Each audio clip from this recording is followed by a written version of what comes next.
Welcome to the July 8th, 2025 City Council meeting. Roll call, please. Mayor Here. Mayor Pro Tem Lucero. Here. Councilmember Londo. Here. Councilmember Sullivan. Here. Councilmember Washington. Here. Approval of the revised agenda is presented. Move approval of the revised agenda. Support. Any changes, discussion, deletions? I wanted to pull, what number am I? Wait, am I in the right one? Let's consent. We can Oh, just consent, wait sorry. till you get done. Sorry. Ignore me. That's okay. Yeah. Anyways, we have an approval, no dissension. Special presentation, Main Street, Oakland County. What do we have? Oh, yay. Main Street, Oakland County, there we go. How are you doing today? Pretty good, thank you. All right. Just pull the microphone down to you so that I'll get it recorded. Okay, so my name is Anna Norris. I am your liaison to the Main Street Oakland County program. We are the one and only county-wide coordinating program. So we are the coordinating program for Main Street America. What the program is it's an economic development tool that works really nicely with the DDAs. It allows you a really good, organization to go along with the DDA laws, looking and really focusing on 4 points: design, organization, historic preservation, and economic development. I really enjoy being the liaison for Hazel Park. Tonight I am here to present Hazel Park's affiliate status in our program. Yeah.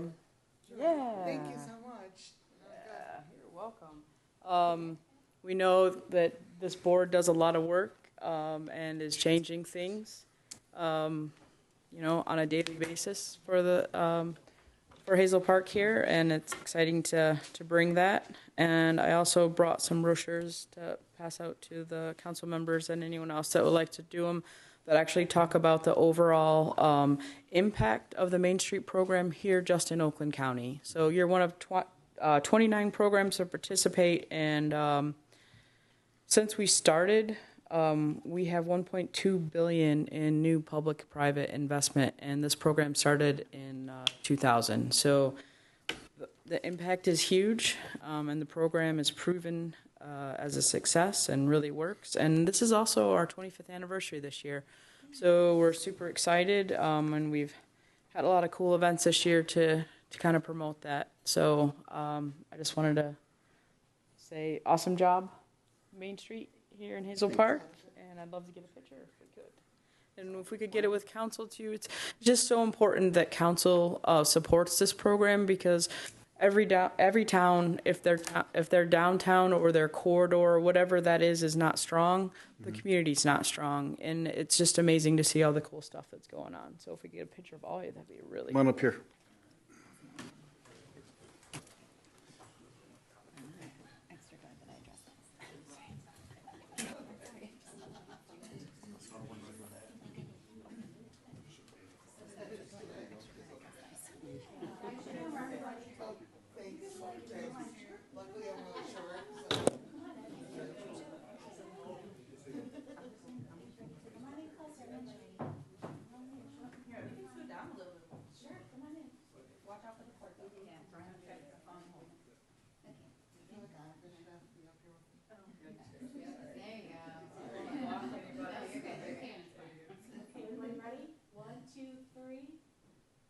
Main Street, smile. Main Street.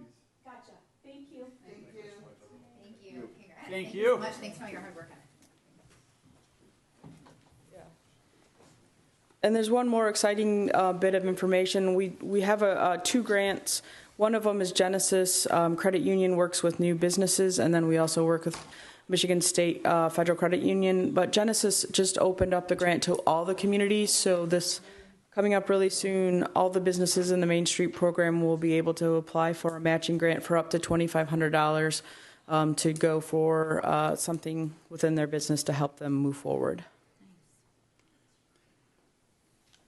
Well, thank you for the countless hours that you guys have put on in over the years, and this is a wonderful program, and we've seen it work in the last 25 years, some years more than others, and it's worked well, and thank you again. And thank you to Oakland County for your support for this program. We appreciate your hard work. We're glad that you are our liaison as well.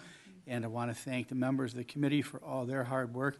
We are making some good things happen here in Hazel Park, and I think we're building the foundation to make even more cool things happen in the future. And the Main Street team is a big part of that, so thank you very much. Can I ask where businesses would find the information about applying for those matching grants, matching fund grants? That information will be sent to and distributed to all of the eligible businesses within the Main Street community through the Main Street program. Better, so they don't even have to do any work. It's going to come right to them through our. Right. Lovely. Yeah. Thank you guys for doing that. We get a lot of flyers through the DDA sent to all the businesses as well. Nice. And it moves us to the Hazel Park Youth Assistance. Our council, Mayor Pro Tem Andy LaCuro is a big part of this. I know him. It's a worthwhile program we've all nourished, and Andy's been a big part of that for many, many years. And Thank you, done a Mr. great Mayor. job. I come to you now as the chair of the Hazel Park Youth Assistance Committee. And our mission is to strengthen youth and families and to reduce the incidence of delinquency, abuse, neglect through community involvement. It's a model that programs that exist due to the tri-sponsorship of Hazel Park Schools, the City Council, and the Circuit Court of Oakland County Family Division. All youth assistance services are offered to all the Oakland County residents, free of charge. The participation of youth and their family is voluntary and confidential. Although the program is sponsored by the courts, there is no judicial or legal action. All community programs are also implemented and overseen by local volunteers. We probably have between 3,000 and 6,000 hours a year in volunteering. So we do a lot of fun models. And this is just a diagram of how it really works. The sponsorship comes from the schools and the city, and then the court has a caseworker, which I'm here with our current caseworker, Paul Tizio. But we partner with a lot of different organizations. Things the caseworker will be focused on are the short term would be drug screening or family assessment, short-term counseling, behavior contracting, accountability, things like that. In the community side of it, though, we have family education, mentors, camp counselorships, skill building scholarships. We work on youth involvement and retail fraud prevention. Just another picture of the tri-sponsorship. We're also supported by different resident and community members. We've been at the hometown huddle many times. We are involved with local businesses. We do things like the Easter egg hunt, lunch with Santa, things like that. We have local organizations. The different firefighters. They have a sponsorship bowl-a-thon every year. I know we've all been there. And a large chunk of their fundraising goes directly to Hazel Park Youth Assistance. These are some of our also local partners. So here's some of the hours that we've put in the local volunteers. If you were to value it at $33 an hour, just in 2024, there was 900 hours. This is our prevention model. So this is the primary prevention, what we want to do with Paul, to prevent more secondary intervention and to keep them the main thing is to keep them out of the juvenile justice system. So I'm going to turn it over to Paul, and he'll tell you a few more things. Thank you, Andy. Good evening, Mayor and council members. Yes, I'm Paul Tiseo. I'm the Youth and Family Caseworker for Hazel Park Youth Assistance, and I reached my 1-year anniversary of serving here in Hazel Park, so congrats to me. Yes, and so I have the privilege to do the direct casework services with families, and I'll receive referrals from school counselors, from principals, from police liaisons, or concerned parents themselves, and we really our services are available to anybody who's a resident of Hazel Park, and as we noted before, free, confidential, voluntary. And that enables me to really have a nice working relationship with the families, because it's not the same kind of mandatory, say, restrictive or punitive sometimes the formal court involvement involves. So this, I try to stress to the families, like, I'm here to help you. How can we help you get on the path to health and wellness? And as we all know, the stressors to families every day, it seems like it's increasing. I know I have 3 kids myself in school, so I'm doing delinquency prevention at home too. When I'm driving my kid to soccer practice, right? So but it involves all of us, right? And so sometimes if it's not something directly that we can provide, then I'm working to help connect them to resources in the community to address whether it be mental health concerns or some other resources that could be helpful. So that's the casework service part of it. And then the community organization is the other half. I think of these as 2 wings that makes youth assistance fly. Steve Morton is our vice chair, couldn't be here tonight, so I'm just filling in for him. But this is I'm going to show just some interesting, this is a good rundown of some of the things that we did in the past year that are proved been popular and fun for the community. We have a special Grinchmas event where volunteers come and we stuff goodie bags full of all kinds of great holiday prizes and gifts for children. And families will get Grinched without any warning. It's a good thing. Gifts are left at the house for families who could benefit from some holiday cheer. As Andy mentioned, some other holiday events we have. I want to show the highlight of our year every year is the Youth Recognition Night. I know some of you are able to attend, and that's always a really powerful, heartwarming event where we take an opportunity to recognize children who maybe wouldn't otherwise be recognized. This is something where they've overcome some really difficult circumstances or persevered through some unique challenge, and it's really heartfelt to hear from the adults who nominate the children, how inspiring the children's paths or activities have been. And then you'll notice that's also another great way we have support of our local fire police department being a part of that. Being present at the hometown huddle, letting people know about youth assistance. I should note, I forgot to mention, one great boast about Hazel Park Youth Assistance, we are the OG original Youth Assistance Office, which is now 72 years. So founded back in the day, Wilford Webb and Judge Eugene Moore, who was seeing a lot of kids come into the system, and he was thinking, what can we do to prevent this? So that's a personal point of pride that we're the original office. And the shopping spree is another thing we sponsor and provide for needy families. Some come from my caseload, some from other families known through our volunteers in the community. So this is a chance for families who might have financial challenges to get needy things they need for the holiday season, especially warm clothing. As you know, here in Michigan, winter lasts 11 months, but now we're loving the warm temperatures again. Some scenes here of Grinchmas. The Grinch himself made an appearance, and I had to feature myself in this for my own ego, so thank you. Yes, so we meet typically during the school year once a month, every third Tuesday, I think it is. And so we're always looking for caring, interested individuals to be a part of our volunteer board. There's a lot of different ways that people can serve and be a part. We are on social media as well now. You can find us on Facebook.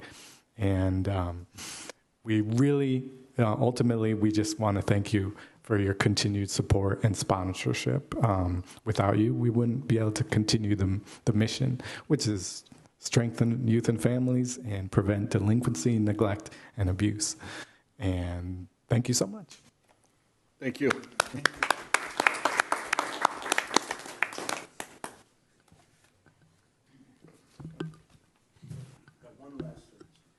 All right.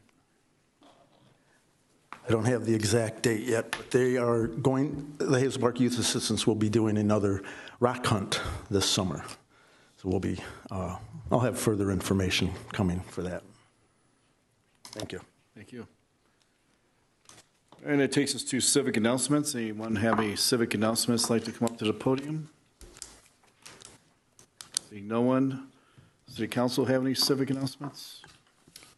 Just a reminder that the Hazel Park Art Fair is coming up in August. It's the fourth weekend in August every year, so this year it's the 23rd and 24th. We are currently accepting volunteers. You can log on to hpart.org, that's www.hpart.org, to sign up to volunteer. We have a variety of time frames available. The Hazel Park Arts Council is a 501c3 nonprofit, so these hours can count towards if you have a requirement for work or for school. So get on in there and sign up. It's a great fair every year. It is free to the public. It is family friendly. We have entertainment. We've got 3 food trucks signed up this year, and I want to give a shout out to Oakland County Board of Commissioners and Oakland County for being our primary sponsor this year. It's a great resource to our community and a really fun free event. So put it on your calendars, August 23rd and 24th. It'll be at Green Acres Park, which is located at 620 West Woodward Heights. Thanks, guys. Thank you. Any other council members? Seeing no one, civic announcements is closed. Public discussion. We have one here, Annette Christian. For I public. believe Chief may have spoken to her. She had some concerns about traffic with respect to the service drive. And Yes. turnaround. Yeah, Your Honor, I spoke with her in the hallway. She's a resident on West Coy. Her complaint was people utilizing the crossover at Shevlin were running the stop sign. So I spoke with her about that. We're going to step up our enforcement in that area. And I'll also discuss with Mr. Klobuchar about maybe some other ideas, maybe a temporary traffic light.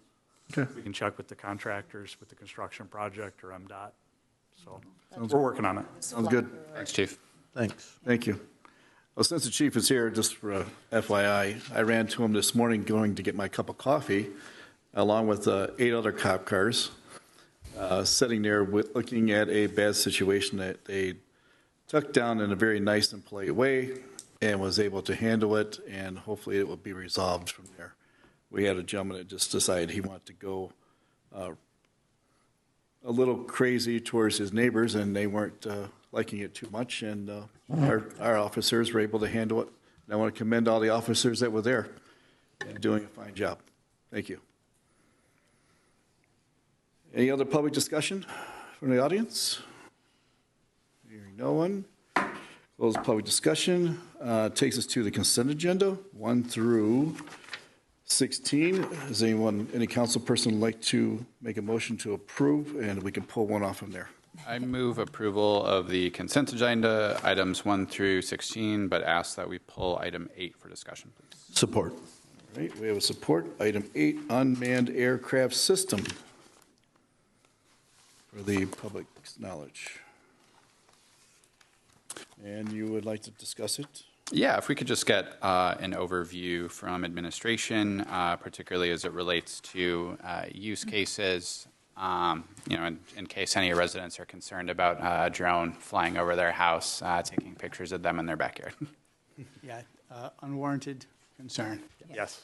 I wholeheartedly have my own concerns because I live and there's drones that fly up and fly by my own home, that are operated by individuals that I don't know. What I can tell you is that we do have a policy in place that we will comply with the Constitution and the laws, and we will recognize that that area above your home is your area. We will, and we'll treat it as such.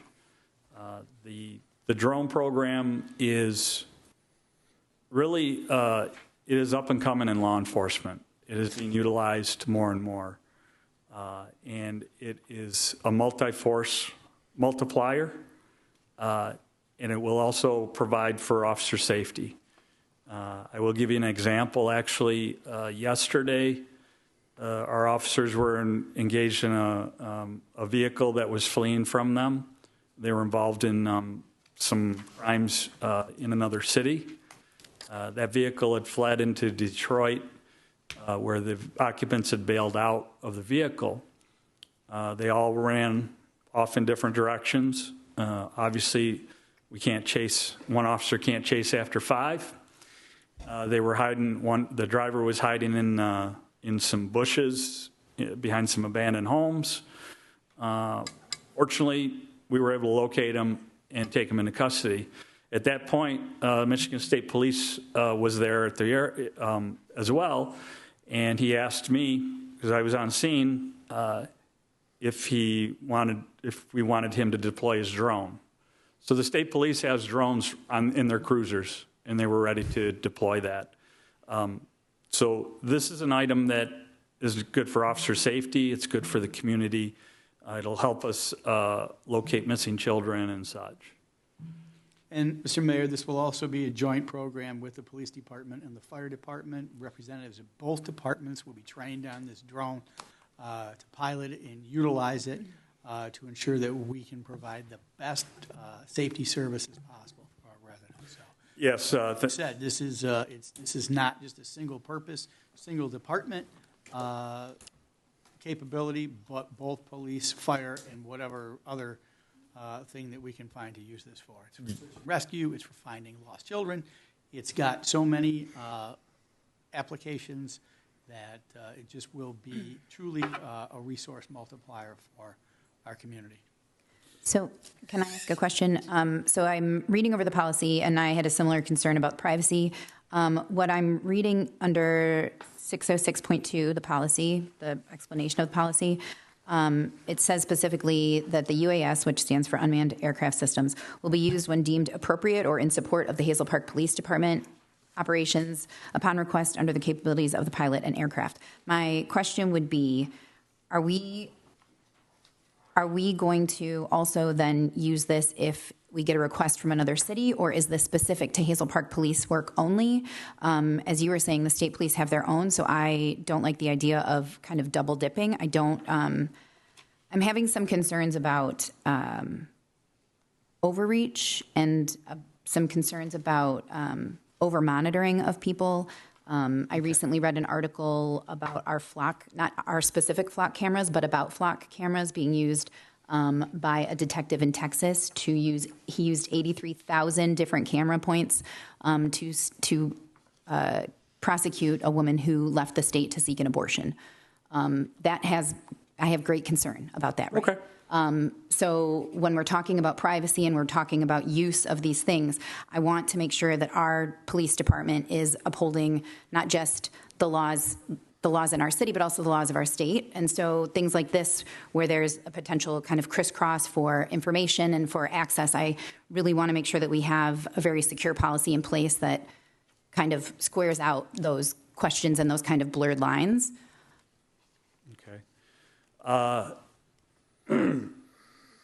From a mutual aid standpoint, if another department, let's say they were engaged in pursuing someone that was a felon or that just committed a crime, and they needed the services of a drone, we have a mutual aid pact with our surrounding communities. I'm talking about Ferndale, Madison Heights. If we had the manpower, if we were able to do so, yes, I would assist them. Outside that, we don't have the manpower where I would be able to send, or I would send those resources out for assistance. I would not want to deplete the services for the citizens here. So I could make that specific within the policy as far as deployment goes. Yeah, I think that's yeah.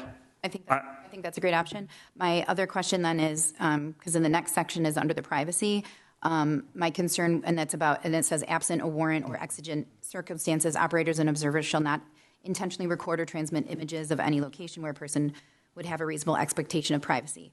Residence yard enclosure. My question there would be, and again, I'm back to this discussion about the situation where a woman was tracked over 83,000 cameras. My concern would be there, what if somebody came back and wanted access to that information or post-access? Where is this information being stored? Where is this footage being stored? What type of security and access to that do people have outside of our department? So I can make reference, and I believe I made reference to our body camera videos. Okay. There is a state law regarding any video footage captured by our body cameras. Okay. We're required to record or store that video for up to 30 days. That video is stored under the evidence.com, which is a federally secured platform that requires passwords and authorization.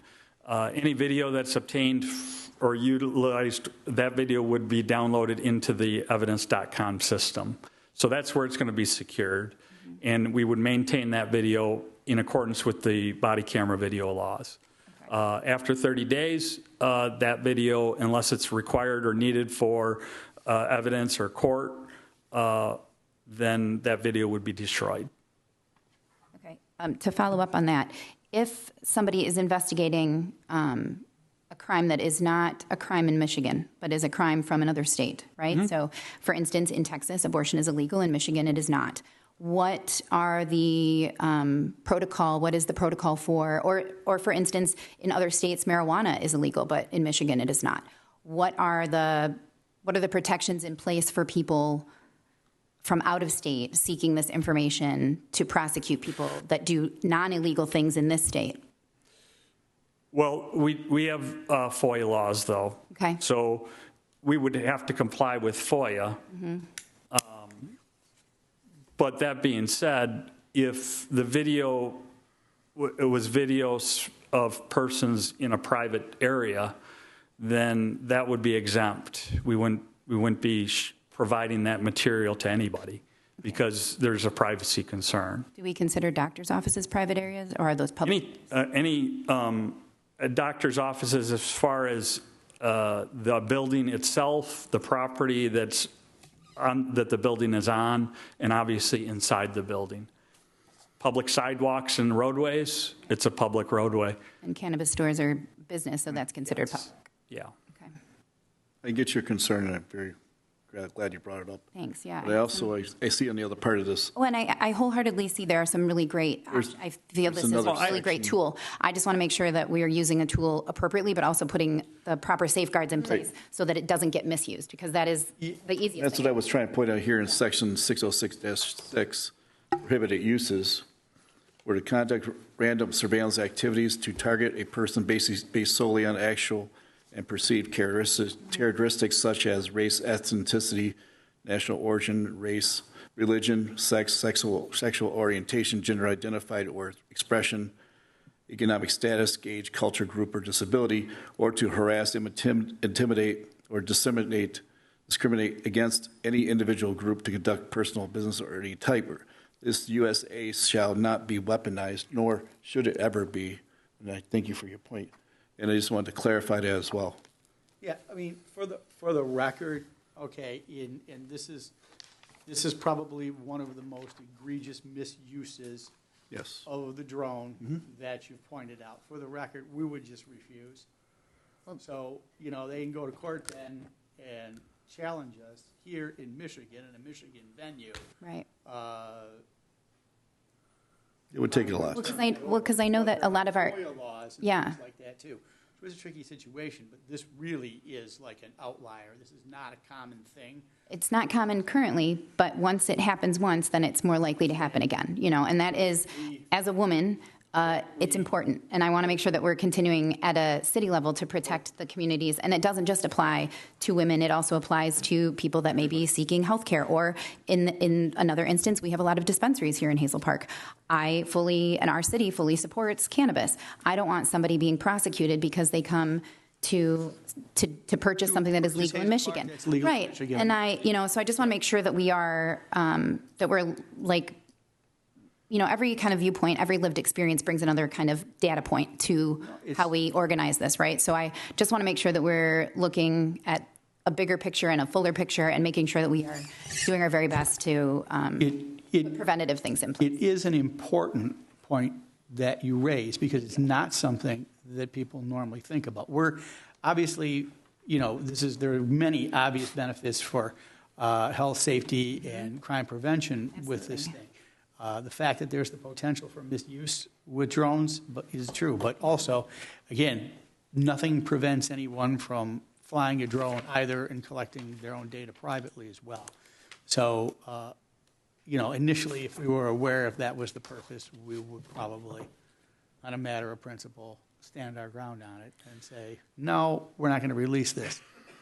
I think the bigger concern that I have is that a lot of times these searches, like in the not in this, but in the flock camera instance, people were just putting in their request as investigation. They weren't specifically stating the reason for the investigation. So they were able to put in their password for their flock cameras, still have access to the cameras in other areas without seeking an actual warrant or, having to state fully what they were investigating. They just put investigation, and then they had full access. So that I have concern with that. And that I think goes across multiple things. And for an individual drone that's not connected to a network like that, I think the risk is much smaller because they're not going to know. We're going to know what's on the drone. Yeah, Who else is going to know what's on the drone? That's correct. Just limiting it to the circumstances that you described. In that particular instance, let's say the agency that's out of state, basically what you're saying is they would make a request to us to actually conduct the surveillance and deploy the drone. Or potentially. That I can tell you, we're not going to get involved in it. Good. Honestly, I don't foresee. I don't want to make hardcore promises, but I can't even think of the circumstances where they would come to us and say, hey, can you do a drone to do a surveillance on someone? Now, circumstances where maybe a person is a wanted person, where there's a warrant, and they give us information that the person is within our city. Yes, I'm going to utilize the resources I have to apprehend someone that's got a warrant. Certainly. In the circumstances that you described, and I don't know the details behind it, is one detective that utilized this. I can't even explain it. I mean, I understand the concerns that you have. I don't think it's a crime I don't think, if it's not a crime in our state, yeah, I'm not going to be involved in it. This isn't our thing. That's not our. That's not our biscuits. That's not our gravy. That's not a crime here. That's nothing that we're going to participate in. It's not a violation of federal law. It's not a violation of state law. It's not a violation of our local ordinance. That's not our thing. I just want to make sure that we have adequate policy, and it's easier to prevent than it is to retract and fix. So I'm always trying to think bigger. And this is a big. It's an interesting scenario that I hadn't heard about that until you brought it to my attention. I'm going to send y'all an email. It's definitely interesting. It's terrifying. I fully support our police and our fire department, and I appreciate the hard work they do for our safety of our community and the safety of the surrounding communities and the support to that. I love the idea of this being able to also keep our first responders safer with the hotspot surveillance for fires and things like that. I think that is incredible. But it doesn't completely disseminate or to equalize the concern that I have about some of Sure, that. it's a new technology. Yeah, we're all nervous. Well, it does. It really does. And I can support it, but I can also see that there might be some concern. No, you raise valid questions that make us all think about things that we need to think about in the future. And again, this is just I appreciate the conversation. I appreciate you hearing me out. this Answer is, questions. so you understand, this is just the beginning. I know it. With the miniaturization of cameras and things like that, and the integration of artificial intelligence, this is just the beginning. So, you know, it's important to have good, open discussions about these things so the people at home know that their elected and appointed officials think hard about this. We care about balancing everybody's rights and their privacies with our ability to effectively enforce the law and protect them and protect our first responders. So, a lot to think about. And I'm proud of the fact that our little city is one of the leaders in thinking about those tough issues and having thoughtful discussions about them. Thanks. Can I ask one more question? This is an easy one. Do we have a life expectancy of these drones? You know, I don't. Off the top of my head, technology the way it is, I've been told is every 5 years, but. That's what I was thinking. But, 5. I mean, it's probably technology gets updated and For sure. you know. We have, I would expect that we're going to get more than 5 years out of it. Okay. That's great. It's a good return on Sure investment. has to do with use too. Like, Even better return on investment then. So that's great. Thank you so much. Any other comments, Sorry. Thank you. questions I from the can't rest take of over. the council? Thanks, Chief. Thank you, Chief, very much. thanks, Chief. I'd like to see a business, we approved a business license for 320 West 8 Mile, a business license for 1827 East 8 Mile Spa Nails 3, and 24354 John Art, Artistic Custom Construction. And I think in the back here, is there anyone here from the Crest Brothers Barbershop, Hazel Park. Hazel Park? 941 East Imo, all right. Takes care of that. And any more discussion or dissension on the consent agenda or anything else we want to talk about? Okay, motion's approved. Thank you for your patience. And it takes us to the show cause hearing, 44 for West 8 Mile.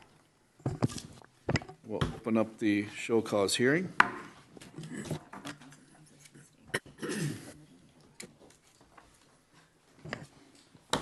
And we have staff here for it. State your name and address for the record, please. Sam Adragna, 235 Woodland, Detroit, Michigan. Good afternoon. My name is Paul Tallin. I'm an attorney. My address is 18720 Mack Avenue, Suite 270, Grosse Pointe Farms, Michigan 48236. I'm the attorney for the current owner of the property, High Level Health, and its representative, Jim Rice.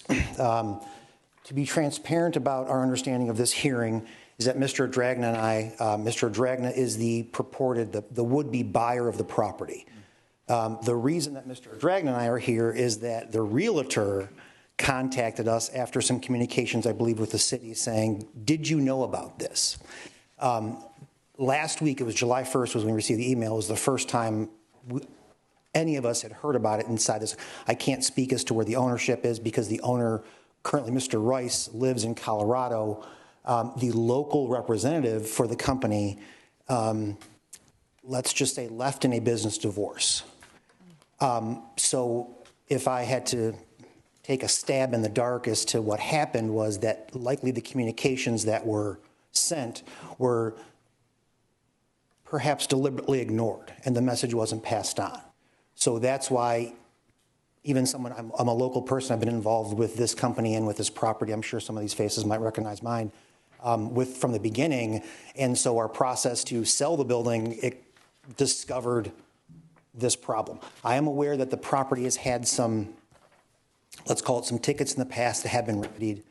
I'm unaware that the current condition is such to be demolished. It's pretty bad. I believe it. I unofficially, I would agree to an offering as to its condition in terms of optically, and was it an eyesore? I can appreciate that, but that's where Mr. Adragna here comes in. Mr. Adragna runs and he can speak to this as well. He's got great plans. He runs a restoration company, so he'll be performing all of the necessary permit work and improvements to the building to have the building returned to its original purpose. I'm sure the city is familiar that it had been reported to, wanted to be used for a marijuana property, and that didn't develop, and this is why the sale is coming, and this is why Mr. Dragna is involved. So I did receive contact today from the realtor that a letter of intent to purchase has been tendered. I think the offer is, I think it's reasonable. I don't see why, any party would stand in its way, but I believe that Mr. Dragna has his company and his situation have the ability to improve the property to what the city wants. What I seek to avoid is some redundancy in some of the actions, and with the offer submitted today, I think we could move towards a quick construction schedule here, but let's work together with Mr. Dragna, the buyer here, as to the work that needs to be done to get it into the condition that he wants to see it and that benefits both his company and the city of Hazel Park. But I can turn it to him to further push to the ideas of what's coming. Can I ask a question just to clarify?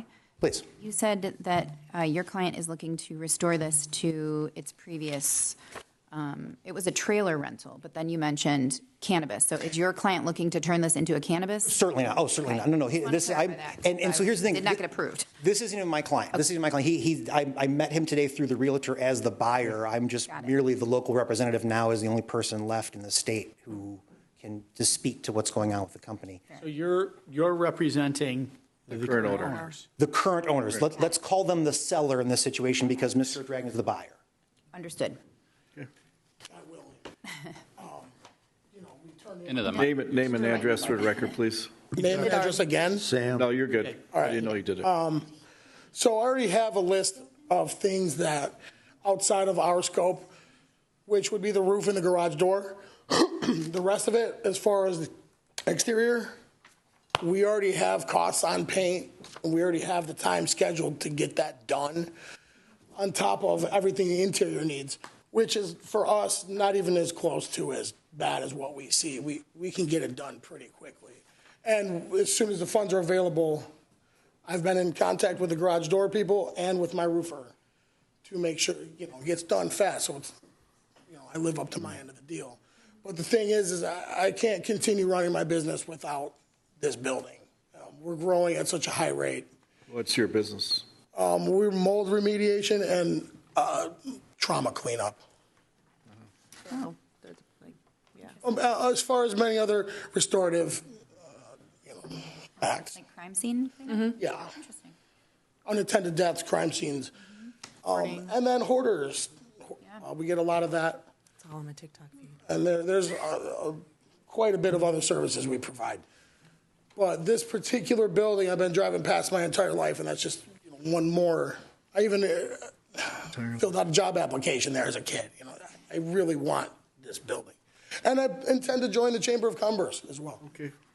If I could make propose some solutions here, I'm wondering if there is with the letter of intent, I believe there's perhaps a 45-day due diligence process for closing. If there is some practical, immediate remediation that we could do to keep everybody happy and to, let's say, make it look worse in consideration of the fact that a sale will happen and building permits will be pulled, if perhaps we could revisit this I'm not sure, is it a twice-a-month meeting? Could we revisit this in August for an update in terms of where the sale is, where the process is? Because hopefully at that point, we'll show up with closing documents and building permit applications and the like. Paul, have you seen the building? I've been in it many times. It's nothing that we can't do with our eyes. Optimistic. How have you been I in have the to say, house, like, the property many times? Right. How have you been in that property many times? It's what we do. It's absolutely. It's open. It's not I've actually cured. secured it. I've gotten permission from the seller to get in, because they're out of town. I've gotten into it many times and have kept it secure. And I've gotten in, gotten my costs together, gotten everything. Well, that's neither here nor there at this point. At this point here, we're here to see if the property is going to be demolished or not. Yeah, we should probably hear. We got to hear. We need to. I was going to say, We've heard from you guys. Let's hear from our Hear from guy. Roger, and then we'll hear from you guys again before there's- council makes a There's decision. make- so much back vote on this, and everything in the report is We need to talk to Roger, 100% defective, mechanical, and we'll water. have you guys come back I've up. gotten my HVAC guy online. Nuts. We'll come back, we'll let you, Yeah. we'll give you another bite of the apple. Okay, we just want to hear from our building inspector. We have, Building official, our- and then, we'll let you no go. offense, but our due diligence is to the person that actually owns the property this time. Well, it's So- also to the, yeah. And we will be focused on that at this point. Thank you. He's the Yeah, owner. we'll get some info. Yeah, Just have a Yeah. seat. We'll call you back Have up. a seat. don't go anywhere. Roger? Yeah, we've got a building that definitely has some serious issues, particularly the roof, the support system of the roof. And I don't know if he's been in the property lately, but I was by there today and it was secured up, so, boarding and so forth. But it would be something that perhaps maybe council might want to look at if they would require a bond be posted within 5 days. A bond in the amount which would cover the demolition in the event failure to comply with white boxing would be the term we would use, it sounds like, at this point. It's something that council may want to consider. Well, thank you for your comments, sir. Thank you, Roger. Can I ask, Roger, is the entire building cinder block? Or is part of it, Yeah, part of it's got some T111 siding up on the front of it. But Don't it's know all cinder- behind that, but the majority of it is block work, yes. okay, I mean, that makes it Yeah. significantly more, Appealing. well, significantly easier to restore versus the amount of decay if it was like partial wood, Yeah. things like that. The roof system is really Bad. in need of some attention shortly. So the roof is compromised, right? Yeah. Yeah. Yes. Thank you, Raj. Thank you, Roger. Thank you so much. Oh, there's no basement listed, right? There's no basement, no crawl space? Yeah, no basement. Okay, Council, thank you. I have a question for you. Do we want to appeal to the new person that wants to purchase this in hopes that we have a new business come to town? I mean, I think, if I may, before council deliberates, the administration thinks that our building official made a good suggestion when he recommended the posting of a bond. I mean, I think, council and the potential buyer, they make a compelling case that they want to try to save this. This building is in really, really bad shape. And apparently, if you can fix it, you may be the kind of wizard who can fix it. So come on up here. I got some questions for you. Yeah, come back up. We got some more questions. Good. Well, the first question, The first question, are you willing to post a bond? Yeah. of, With the bond. Tell me how much. Demolition cost, Roger? What's your recommendation for a bond? About 15,000. Can you post $15,000 So- bond? Yeah, so I have a loan for 200,000 coming in, and I would be more than happy to put that up to, our sale is contingent upon funds available, so as soon as that comes in, I'm more than happy. How fast do you think you could make these renovations? With the money of it, give me a moment. hold on. Okay, so we don't have ownership yet, though. Right. Can we clarify what the renovations are? We have a repair list here, not your list, we have a repair list here that's made by our own Right. own inspector. Hiring an electrical contractor, not yourself, hiring a heating and cooling guy, has to be done. There's some things you can do yourself, there's things that have to be done by contractors and permits. With permits, yeah. Yeah, so that's something that you'll have to follow by detail, Absolutely. follow through with our building. Is that something we can get, and that was the issue that I had from my first part was that, the show cause is the first I'm seeing of any complaint or ticket or anything like that, and that's a communication. This is public record. You can get this from the building department. Okay, so is this something we can get perhaps today while we're here? I actually like to pause this at this time and maybe ask the council to table this until we come back to the next meeting, and maybe the applicant here can have a better answer for Yep, us. he'll have Meeting, and the administration can ownership, have us maybe. some direction in which we may want to go on this. I also want to point out, I did the math real quick, just the amount of money that is owed to the city from this property is $24,818. And I want to make sure that if we're, if we are, I mean, taxes are good. those are taxes, those are unpaid water bills, that is maintenance of the property. So those are things that the city has to get paid on. So I just want to make sure that while we're talking about all these renovations and the property itself, which is in turn going to, increase your investment, there is this outstanding balance that's due to the city. So I want to make sure that you are aware of that amount. And that's also in all of the information that you can get. But I want to make sure that you are aware of that and that the city is going to be able to Can't close it up. Hey. yeah, to recoup that. Is it possible, since we're here, can we get a glimpse of all that? Because if we have There's a copy of it from our people. outstanding. Thank you so much. Not tonight, though. Not tonight. Oh, We'll have to come tomorrow. okay. So I have been in touch with my electrician and my HVAC, who are all able. That's something that you have to clarify with our building department. Yeah. Tonight, our decision is based solely upon tabling this and with a recommendation from our administration to come back. Yeah. If I can get a motion to that effect, I would appreciate it. I'll make a motion to table the show cause hearing at 444 West 8 Mile until next meeting to give time for the potential purchaser to get access to this current information and come back with a better plan. I'm on it. Can I get a second? Second. Thank you. Thank you, sir. Need more discussion, comments on this from the council? If not, the motion is passed. It was a good discussion. Discussion? No, I think it was a good discussion. Yeah, I think it was too. We're good? Thank you. Thank you. And for Thank you. So much. clarity, when's the next meeting? Do your due diligence, please. Is August Second Tuesday of every month. Second Tuesday. Thank you so very much. August 12th. Thank you. 6 o'clock. Thank you. Again, this is a break, Mr. Dragna.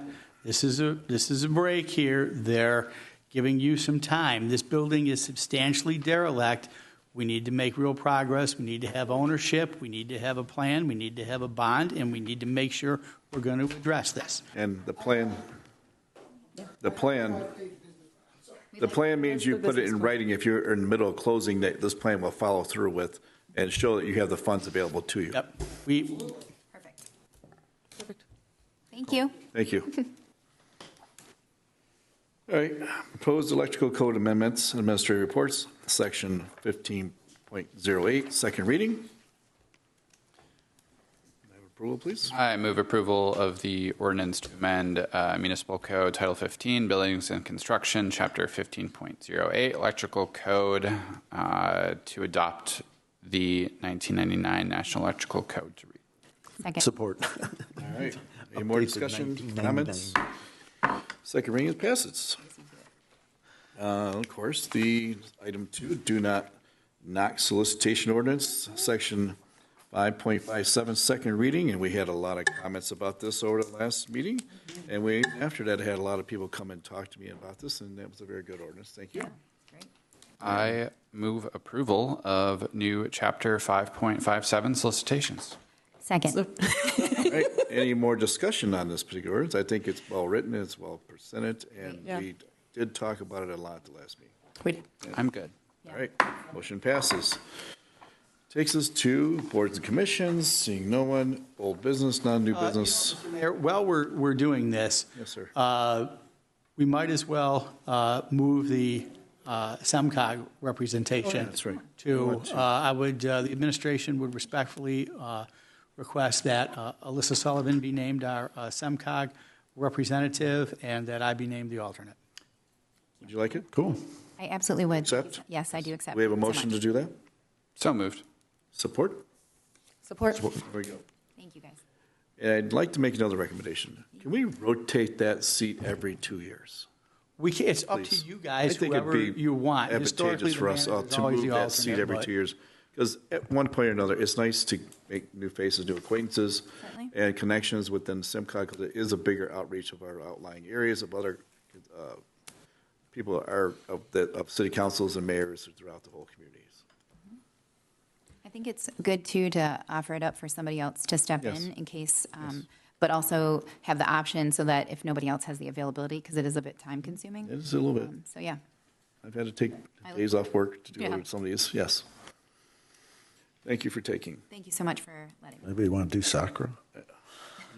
It's okay, Andy, you've got that one fully under Andy, control. you're really great at soccer.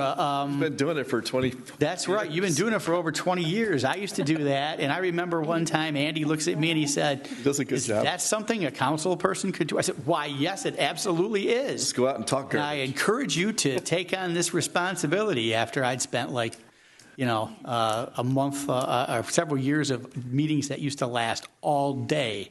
Maybe if I step back from SEMCOG in 2 years, I'll bug you for soccer, since I post about them all the time. We'll think about it. Well, anyways, any other new business we'd like to bring up?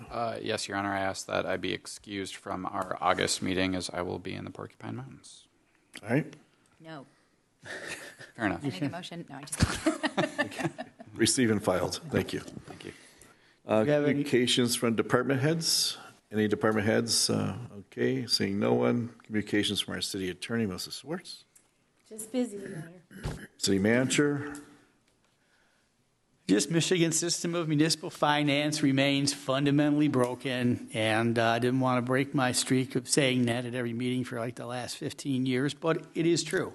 And, I was talking with Lacey. I think one of the things that we're going to do is put together a little informational video on how municipal finance works, because I think that the average resident doesn't understand. Is an insomnia sufferer? What's that? Insomnia sufferer? We'll try to make it short, sweet, and as interesting as we can make the subject, because it actually kind of is interesting. I mean, I found it interesting, but then I'm a nerd. But if people understand, I think that we'll answer a lot of the questions. I mean, we looked at our general fund tax levy, and, it's about equal to our pension obligation. So everybody needs to understand so much of our tax revenues are already spoken for, and that's a no-choice obligation that we have. We have to meet that fence. So we were successful in getting a little bit of money from the state, which we could use possibly to help us with some relief, but people need to know and to understand how this works. It's just like everyone thinks there's this, that they're paying a lot of taxes, and what they don't understand is the tax system is really inequitable in the state of Michigan.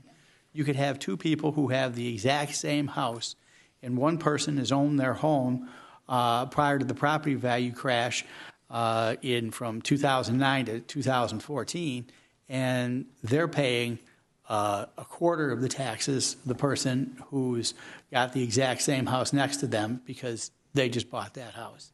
And what the other thing is that people don't understand is when the tax is uncapped, they think the city gets all that money. But it's really a revenue neutral situation for us, because then Headley kicks in, which says you can't get more than the rate of inflation from your existing tax base. So we have to give everybody else a little tiny tax cut. So it's a revenue neutral. It's a revenue neutral situation for us when that happens. So yeah, the city gets all that money when the house uncaps. Nope, we do not. You just pay more. We don't get any more. Thank you. Councilman Mondo? Sorry. Thank you. Thank you, Council, for passing the Do Not Knock solicitation ordinance. I've been told by the administration that that will be available on the website for residents to opt into by the end of August, the latest, hopefully sooner. So if you sign up for that list, or if you have a no solicitation sign in your yard and somebody does attempt to solicit, please make the city aware, because it is a $500 fine and up to 90 days in jail. And I hope that the city enforces that very, very deliberately and frequently, because as I was walking around prior to the 4th of July, I noticed a lot of houses with no solicitation and a lot of residents who are a little bit annoyed at the pace of the amount of solicitations lately. So excited for that to be a resource for our residents. And then happy early birthday to my best man and best friend, Donald Samolsky. His birthday is Friday, 7/11. Enjoy your slushy, man. Thank you. Thank you. Councilperson Washington?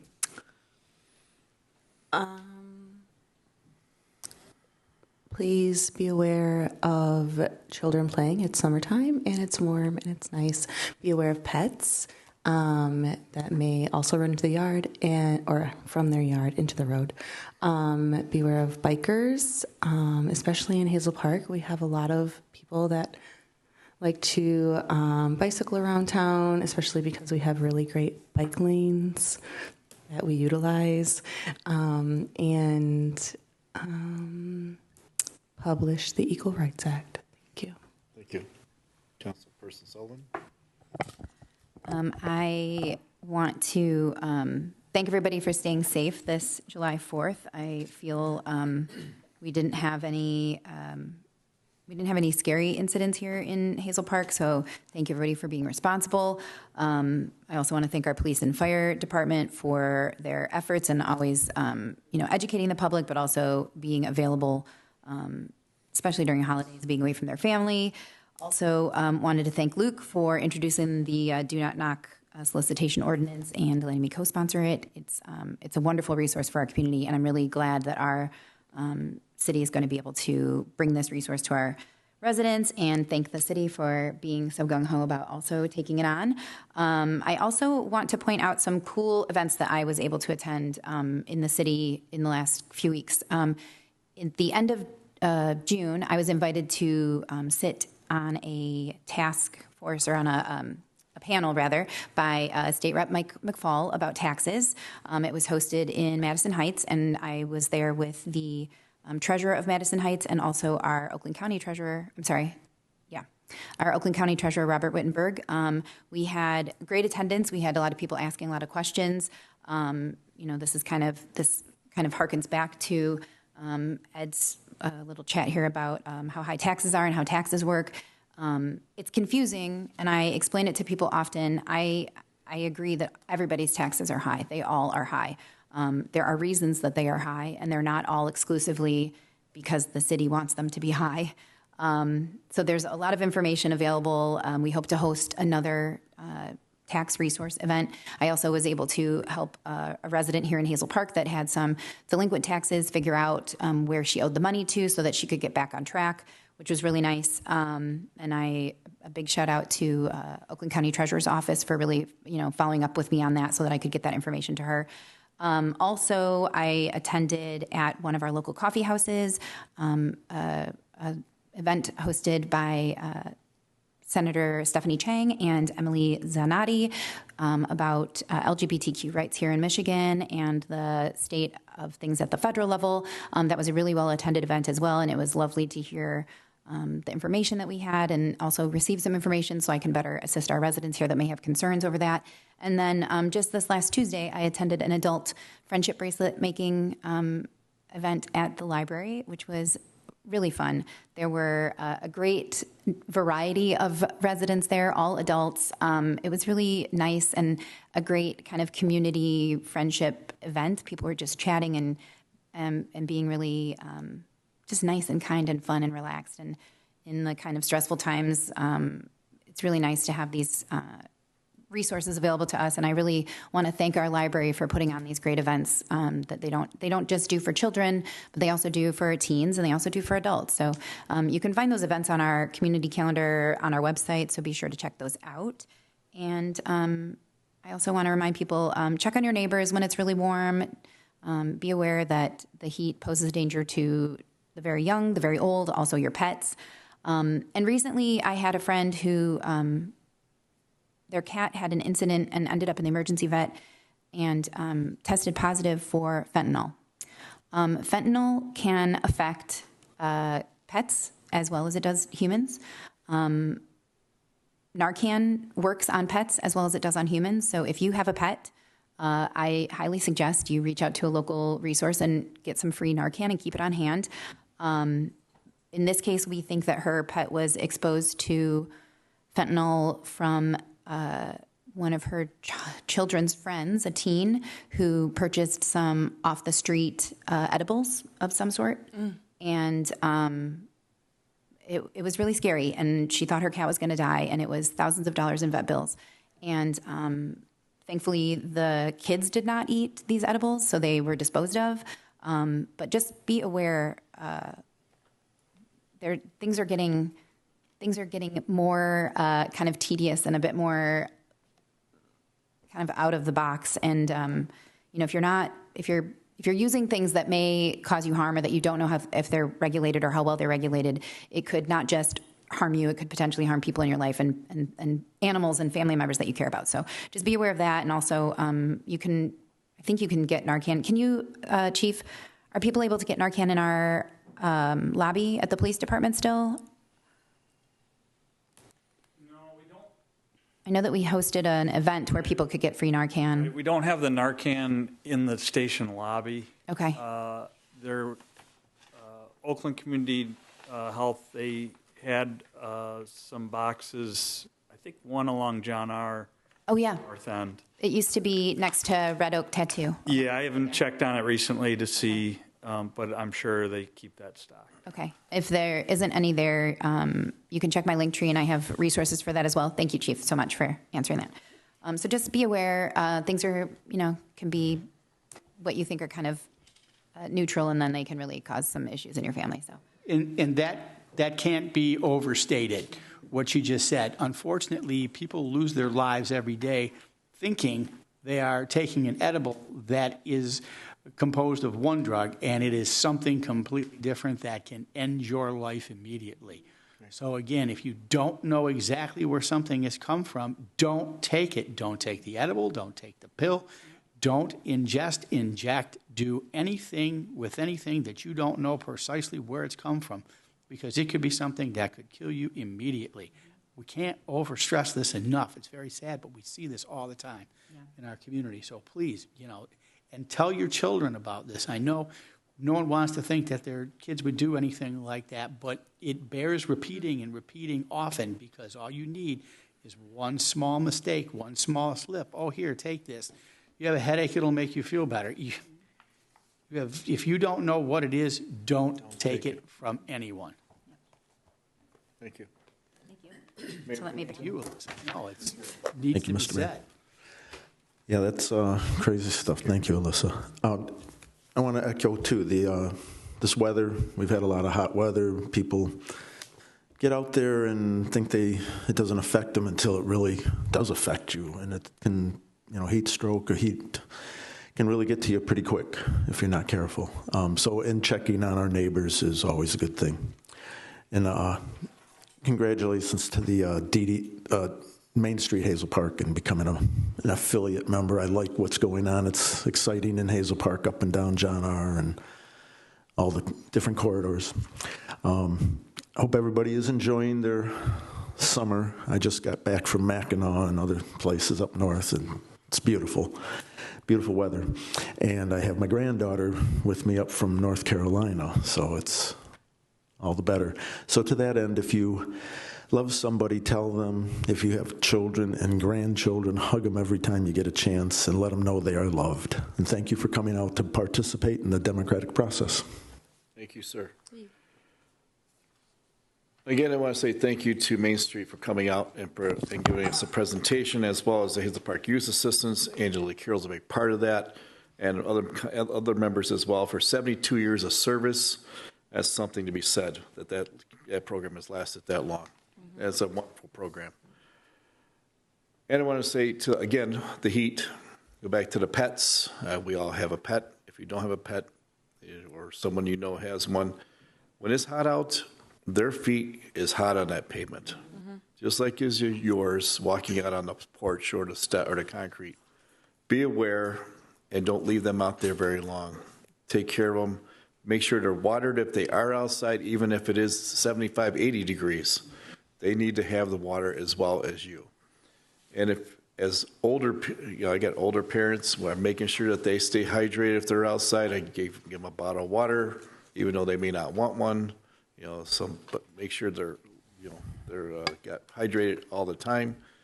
And working in this weather has been unbearable to all of us, and I think we've all kind of keep up with how much we take in as well. And if we do have those extreme weathers, you can always go to the rec center and during the day and cool off, and there's air conditioning there, and there's a spot to sit there if you need to relax. And I think that we have a lot going on. Court Street Health building is almost completed on John R. It looks very nice. It was the location of a a business that was here for many, many years, Boyer Lumber, and they've done a wonderful job redeveloping that building, and I'm hopefully excited when they are opening. Hopefully, we'll see when it happens, but I think it's something that we've all looking forward to, having the redevelopment of that site. And with that, I'd like to say thank you. I have a question for you. You can do a 2-minute executive session, or you can authorize me to dispose of vacant lots at the standard price that you've already authorized me to dispose of. Or we can go Price into is executive pretty, non-sale of. depends on the council. What would they like to do? I move that we empower the city manager with the authority to dispose of vacant lots at a appropriate sale rate based on the sale of previous properties. Second. Any other discussion? Hearing none. Dissension? Motion passes. I think that goes without saying. Motion to adjourn? Motion to adjourn. It's done. Thank you.